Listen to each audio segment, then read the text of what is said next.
Hi everyone, it's Judy. Welcome back to the OnTrack podcast. Today we're joined again by our dear friend and signal integrity expert, Dr. Eric Bogatin. Eric and I talk about the upcoming DesignCon that will be held in Santa Clara, California, January 28th through the 30th. Eric will talk about the presentations he's giving, plus what's going on the show. And don't worry if you're not able to make it, because we share a whole plethora of information from Signal Integrity Academy, which is a website where you can grab lots of great information. Enjoy. I'll see you on the other side. Welcome to Altium's OnTrack podcast, where we talk to leaders about PCB design, tackling subjects ranging from schematic capture all the way to the manufacturing floor. I'm your host, Judy Warner. Please listen in every week and subscribe on iTunes, Stitcher, and all your favorite podcast apps.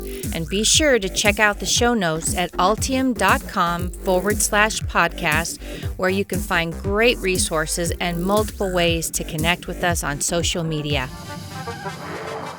Well, welcome back to the OnTrack podcast. I'm sure you all will recognize my friend and well-respected industry expert, Eric Bogatin, but look at his new hat. Rule number 9. If you have listened to our podcast in the past, you will know what number 9 means.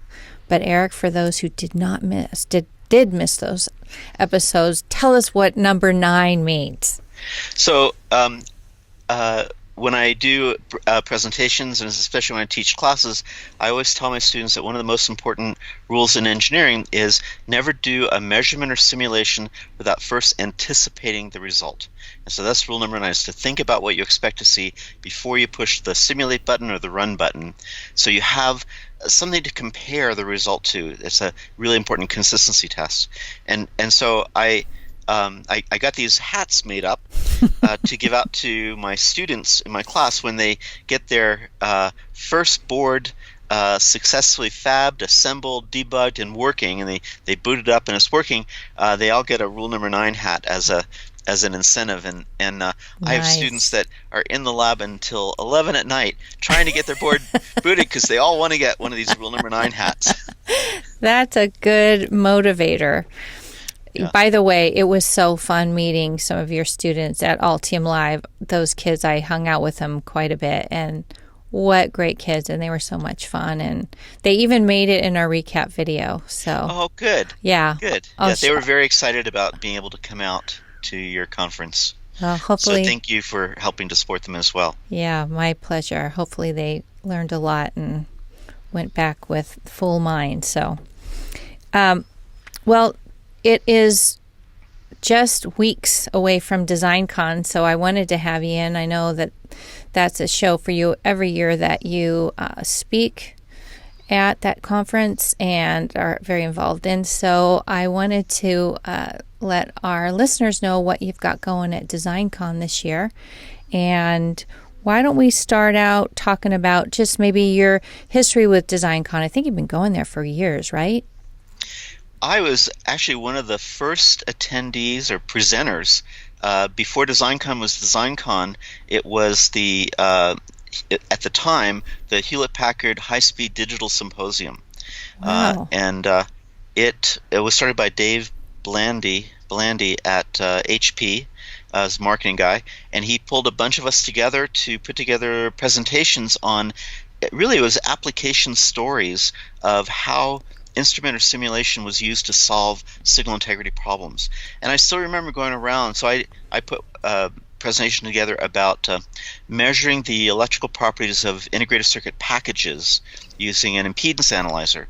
And I remember going around, and he literally took the talks around the world. We went to Japan, we went to the UK, we did a bunch of stops in the US, did stops in Europe, and it was before the days when the term signal integrity was very popular. We had to explain what signal integrity was. Nobody was using, or very few of the attendees were using that term. So that's where I started out a long time ago, and then HP kind of sold the show to, I guess maybe IEC, and then UBM, and now I'm not sure what the name, what Naomi Price's name is now.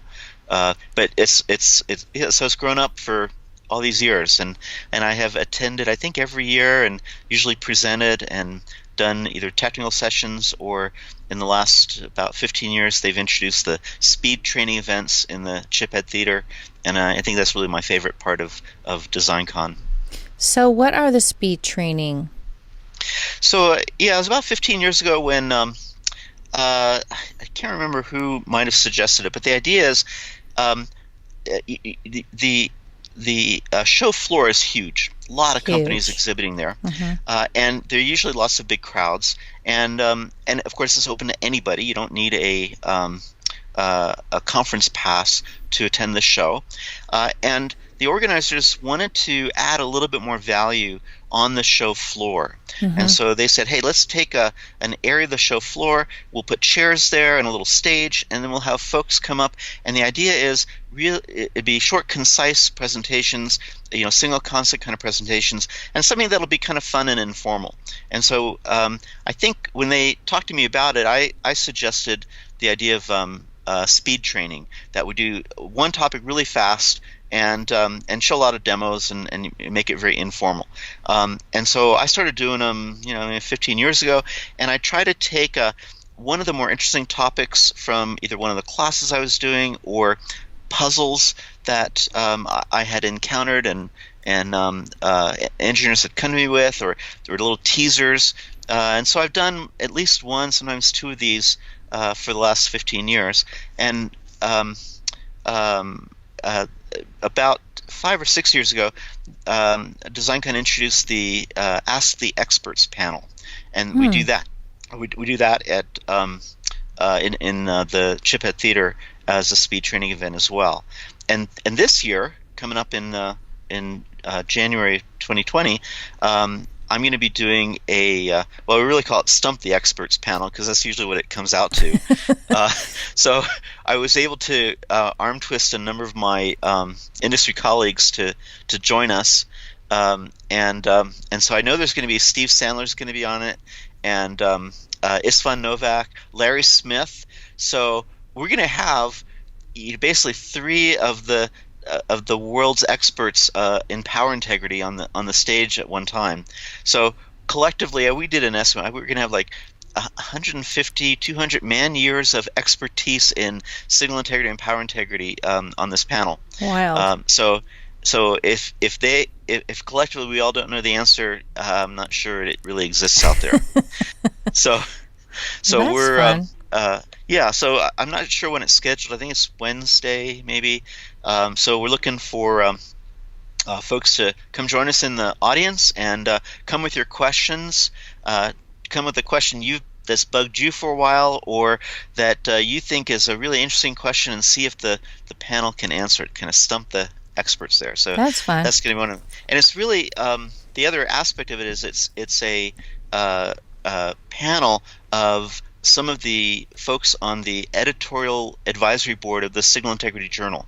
So it's really a Signal Integrity Journal on display kind of panel. That's kind of neat. just to illustrate the expertise that we have on our panel. Oh my gosh, and the editorial staff for Signal Integrity Journal is really, really good. I think I've, for our listeners, I think I've mentioned that before, but if you don't have that and you have anything to do with signal integrity, I highly recommend that magazine. I'll put that in the show notes. Yeah, that would be great. In fact, we have our, we come up with everything's online, right? And we do, weekly kind of flyers of here's the table of contents. But every 6 months we come up with a print version as well, and this will be our third year doing print versions. We're going to distribute this one at DesignCon. Oh, nice. And I have a cover article on it. Nice. This is I worked again with my buddies Steve Sandler, and Larry Smith, and we wrote an article about the myth of 3 capacitor values. And if you look on almost every design out there for decoupling capacitors, 90% of them say use 3 different values: a 10 microfarad, a 1 microfarad, a 0.1 microfarad. And so we did a little investigation of where that design rule came from, and it turns out it's legacy. It's from 50 years ago that doesn't apply today. Wow. And so the cover article is about the myth of 3 capacitor values, and we go through the details of what the legend is and why it doesn't make any sense anymore, and how to do the right analysis. That's kind of cool. So- It's like a so- Mythbuster article. It is, yeah. That's cool. Yeah. You know, so isn't we're it real funny excited how with some that of those piece. things stick around just because Yes. it was always there? Yes. And then one person picks up another person. We just follow each other, right? So- Yeah. And it's a cultural issue which we tried to address in this article, because you're absolutely right. This is not just one one-up problem. It is a generic problem in our industry, and so we tried to address why is it a generic problem and how do we deal with that. And we use the myth of 3 capacitor values as kind of the focus in this article. So I think it's a great. I'm really excited with it, and I hope everybody picks up their copy of Signal Integrity Journal and takes a look at that article. I will definitely put that in the show notes so they don't have to go hunting for it. But again, for our listeners, I highly suggest that you subscribe to it, which I think you can do online for the digital version, and then you can subscribe if you want to the print edition that just comes out a few times a year. So right, yeah, it's a keeper. If you go to signalintegrityjournal.com, you can sign up and get a print version sent to you, or the PDF version of it at least. Okay. And the other thing that we're doing at the journal at DesignCon is there's another feature article that Jay Diepenbrock has written on standards for the communication standards, the PCI Express, USB, SATA, SAS. There's a whole alphabet soup of standards out there. Yeah, there and is. he did a great review article about what's used where and why, what are the properties of them, and so as part of a spin-off of that article, which I think that's also in the print version, might have been in last print version. Yeah, I think it was in the July issue. Okay. As a spin-off, the SI Journal is doing a panel talking about standards. Why do we have so many? These are communication standards. Yes, communication standards, right? Digital communication. Why do we have so many of them? And is there going to be a consolidation? And which are the good ones? Which are the not the good ones? And so again, an open panel that if you deal at all with high-speed serial links, this will be a great panel to attend to kind of see industry expert opinions about the selection and use of the different high-speed serial link standards. Interesting. I want to read that article. Lee Ritchie kind of inducted me into that world. I didn't know much about communication standards, and he, drinking from the fire hose because he's just whipping these things, And so, anyways, I learned quite a lot from him, but I feel like there's so much more I can learn. I feel like that's deep waters there. Also, for our listeners, DesignCon, so if you don't know already, is in Santa Clara, California. It's the last week of July. Eric, do you know the dates? I didn't write those down. I think it's the 29th. Yeah, see, the 28th is a Tuesday, and that's when there are tutorials. And the show and the technical sessions are Wednesday the 29th and Thursday the 30th of January. Okay, perfect. So there's the dates for you, and you can easily look up designcon.com, I think, and check it out.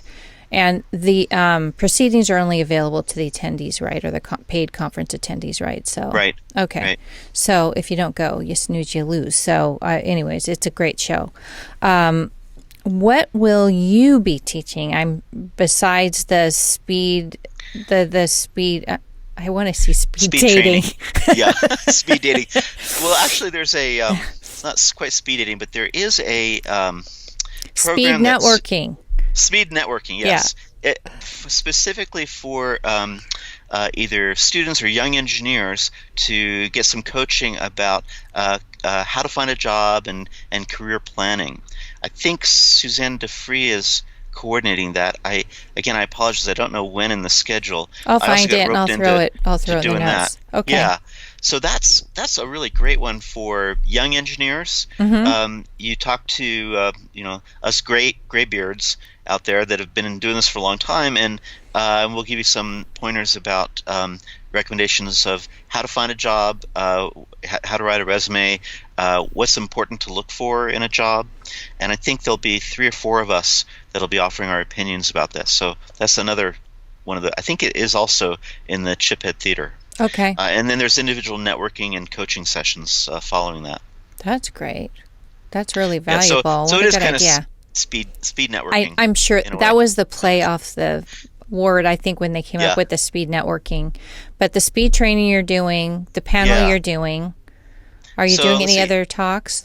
Yeah, so I actually have two other speed training events.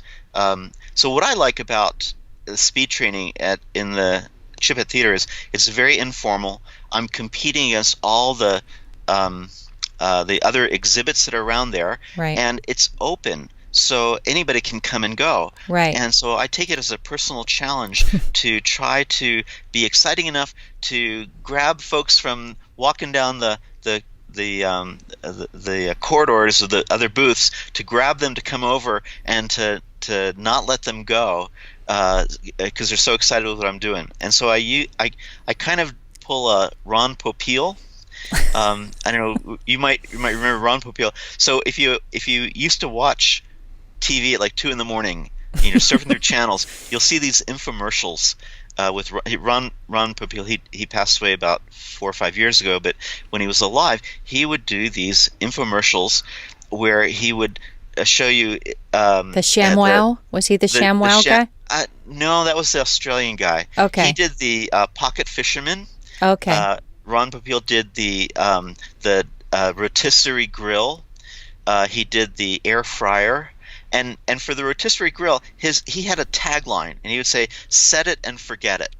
And what he was selling was not this rotisserie grill, Right. but it was the most succulent duck you've ever had, or it was the most juicy and perfectly done leg of lamb that you've ever had. Mhm. So he was selling the sizzle, Right. the aroma and the sense of it, and then showing you how effortless it was to get it using this tool, this product he was selling. Mhm. And so that's kind of the approach I take in my speed training. I show the solution of some interesting problems, the solution to some of these interesting problems, some new insight that you didn't know was really the root cause of the problem. So you walk away with something, a new kernel, and I illustrate it using either a simulation tool or measurement tool. And so I always like to show a lot of demos, live demos in there, kind of channeling Ron Popeil. Okay. How long are they? How long are this? 45 minutes. Okay. Is So- that where you came up with the learning the TDR in 45 minutes? Was that originally one of your? That and also webinars are usually 45 minutes, so Uh-huh. it's that you get that narrow window there. Yeah. And this time I'm going to do one. Speaking of TDR, one of my speed trainings is on. I think the title is "So You Think You Understand What a TDR Measures," and the idea is that we use TDR for measuring the impedance profile of interconnects, but it does more than that, and you have to be a little careful. You have to know a little bit about what's going on under the hood inside the TDR in order to understand and interpret the results, because there's some potential artifacts that come along. And so I'm going to show some examples of, first I'm going to sucker everybody in with some really simple examples of, here are different impedance profiles, and here's what you expect to see, and you see what you see. And then I'm going to show some odd behaviors that are real puzzles unless you understand what goes on inside the TDR. And so it's going to be, kind of, it's always, I try to be entertaining, and I try to have folks walk away with some new insight of understanding that they can apply to other problems. Excellent. So I'm going to do that to the TDR. It'll be a fun time. And then the other one I'm going to do is about kind of S-parameter measurements of differential pairs which don't have return paths. So it's like twisted pair, unshielded twisted pair. How do you think about the differential impedance, and what's the impact of not having a plane anywhere? You just have a couple of wires. How is that a differential pair? So we're going to talk about what do you do when you don't have a return path? How do you think about the differential pair? And I'm going to show, again, some live measurements using Network Analyzer, our Wave Pulsar 40IX, that will generate the S parameters. We'll look at the differential signals and common signals as well for a number of different structures. So those will be two kind of really more demo than lecture, showing off some unusual, interesting effects and the underlying mechanism about them. So that's speed training. So it'll be a lot of fun, and it's the kind of thing that you just kind of show up. I get standing room crowds all around there, and just participate in the demonstration. And I throw out chocolate to people that answer questions for me. It's my favorite thing about you, Eric, is the throwing of chocolate. I feel like Pavlov's dog. Like, surely I have to know something. I want some chocolate. But it does keep everybody awake and motivated. So yeah, it's a lot of fun. It is fun. There is, again, I'll share the link below for our listeners. And if you're not able to go, I didn't want to just tease you and go, oh, well, too bad you can't go. But also turn you on to some other resources that you can take advantage of if you're not available to travel to Santa Clara. And that is a really rich site that is Signal Integrity Academy, which is hosted by Teledyne LaCroix, in which Eric has boatloads of training. So can you tell us a little bit about sort of what the features of that website are and what kind of content designers could look forward to finding there? Sure. Yeah, so I used to travel around the world and do live training workshops on, mostly best design practices for signal integrity and power integrity.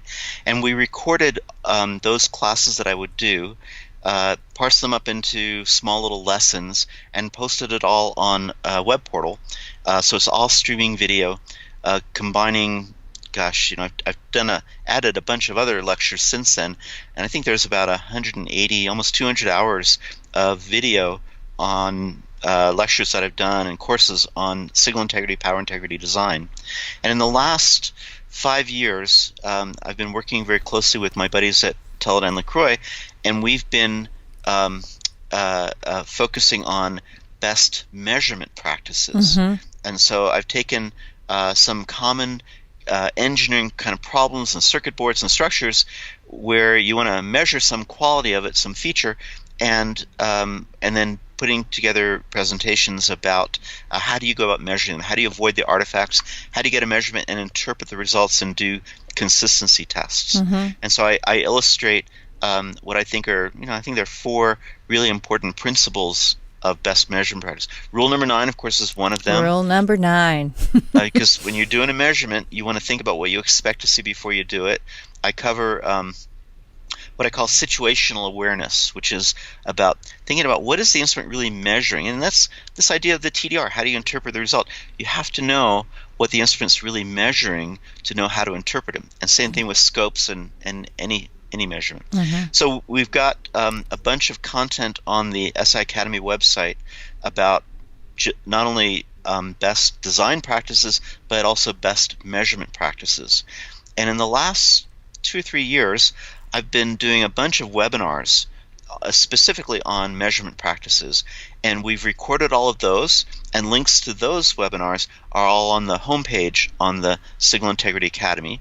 And all you have to do, you can go to the homepage, you can type in bethesignal.com, so it's a little shortened URL. Mm-hmm. And on the homepage on the left-hand side, we have a list of all the webinars that I've done in the last couple of years.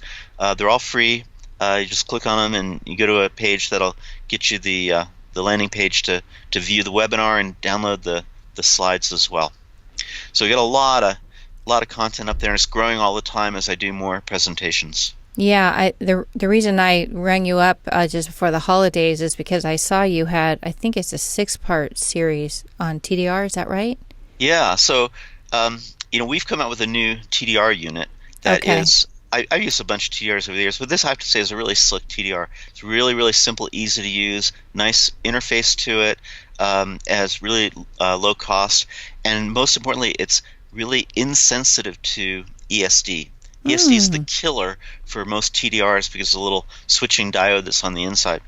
And this one has a great feature to make it really robust, so you have to work really hard to blow out the front end. Oh. So it's a very, very good, stable instrument. And we came up with, I was originally asked, do a webinar on using a TDR. And I realized that, yeah, I can introduce what a TDR does, but there are so many things it can do. I just can't fit it all in one webinar. Right. And so I sat down and made a list of here are all the different things I want to show off about TDR, and came up to 6 webinars. So we've Wow. got a series of 6 of those. I'm doing, let's see, I think we've done the first 3 or 4. I've got a few more coming up, 2 more coming up. We have another whole series on our network analyzer instrument, the Wave Pulsar 40IX. It generates S parameters and shows you TDR responses. It's up to 40 gigahertz. It's 4-port, and again, very simple, easy to use user interface, which is kind of unique in the network analyzer world. Mm-hmm. And again, they asked me, "Yeah, do a webinar on this," and I said, I can't fit everything in one webinar. There's so much to talk about. So we have another 6 webinars in that series, and we're just doing the 4th, I think, in this series. January 15th is the 4th one. But all of them have been recorded. So that's season 1 is the 6 episodes of the TDR and the 6 episodes of the Wave Pulsar. They're all recorded, and so if someone wants to binge watch, there's we'll send you some popcorn and chocolates if you want to binge watch them all. Nice. There we go. So there's a lot available on the Be the Signal website. Okay, so there you go. So don't And worry if free. you can't go to DesignCon, because Eric's been teaching for years and it's all free, which I love. So I'm going to definitely put that in the notes for you guys so you can go watch Great, that thanks. if you can't travel. Eric, what else, as you look ahead to the next few months, what kind of things will you be working on? I always say there's no grass growing under your feet. I mean, between you're teaching your students at CU Boulder, teaching your classes online, teaching at conferences. I don't know, how you keep up with your schedule, but just for our listeners, are there any places out that you're going to be teaching, or any more content you're going to be putting out, or anything you would recommend?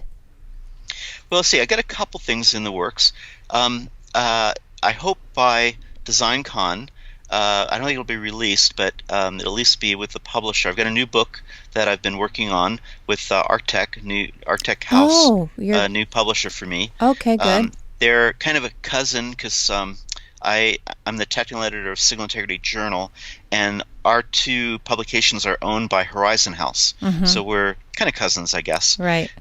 And so I've got a new book on transmission lines, and it's really kind of setting the foundation for how to think about transmission lines and impedance, and how to design the stack up and interpret TDR, single-ended and differential transmission lines. So I'm actively trying to finish that up right now to get that to the publisher. That'll be out in the next month or so. Great. And then in addition to the lectures I've been doing on best measurement practices with scopes, we've got the TDR series and the Wave Pulsar series, and we've come out with a new scope at Teledyne LaCroix. It's really a low-end scope, but it's a high-performance low-end scope. It's a very low-cost instrument. It's 12-bit vertical resolution, and we have some at up from 200 megahertz to a gigahertz bandwidth. So it's in kind of the sweet spot of where a lot of applications are. And I've started to look at how do we get the most value out of it? How do we use it in a way that we can get as much information as we can out of a measurement? Mm-hmm. And so one of the presentations I've been doing at DesignCon is you buy the scope because you don't want to spend a lot of money, and so you want to be able to keep your costs down when you're doing measurements. And so I've been looking at how to do signal integrity and power integrity measurements on a budget. What are some of the tricks that we can do to minimize the additional costs and to really take advantage of all the power and performance in, we call it this low-end scope, but it's still an incredibly powerful instrument. Mm-hmm. And so that's the new content that I've been creating and working on, which we're going to preview at DesignCon in our all-day tutorial session, which again is all free. All the tutorial sessions are free at DesignCon. So we'll preview that, and I'm going to take that on the road. And we're planning some public seminars around the country, in the Boston area, in Austin, of course in San Jose Bay Area, other big cities around the country. And one of the presentations I'll be showing off is some of the tricks to do signal and power integrity measurements on a budget, and how to get the most out of your high performance but low cost scope. That sounds like a very compelling topic. That's a good one. Yeah, and it's amazing. I've been playing, the first time I've had a chance to play with our new scope, and for this price, the performance is really amazing, and it's got a lot of, I wouldn't say hidden features, but features that you don't usually see on low-end scopes that really dramatically open up what you can do with measurements. Very cool. Lastly, I wanted to say that I will throw, Eric did 2 talks at Altium Live. One was learning the TDR in 45 minutes. We have that on video recording, and I will put that in the show notes. And he also did a keynote called Breaking Bad, my favorite title ever. Hey, where's your t-shirt, Eric? Oh, darn. I should, you know what? I should have worn that next for the interview. Okay. So I will put both those presentations in the show notes below. And also, speaking of resources, all of the Altium Live talks that were videotaped are online on Altium's YouTube channel. So feel free to go there and hop around and see if there's some interesting content for you there as well. So Happy New Year to you, Eric, and Happy New Year to our listeners. I hope that all this content will keep you growing and get you started out right for the new year. We look forward to being with you next time. Remember to like, subscribe, and tell us what you want to learn about. And we'll see you next time. Until then, remember to always stay on track.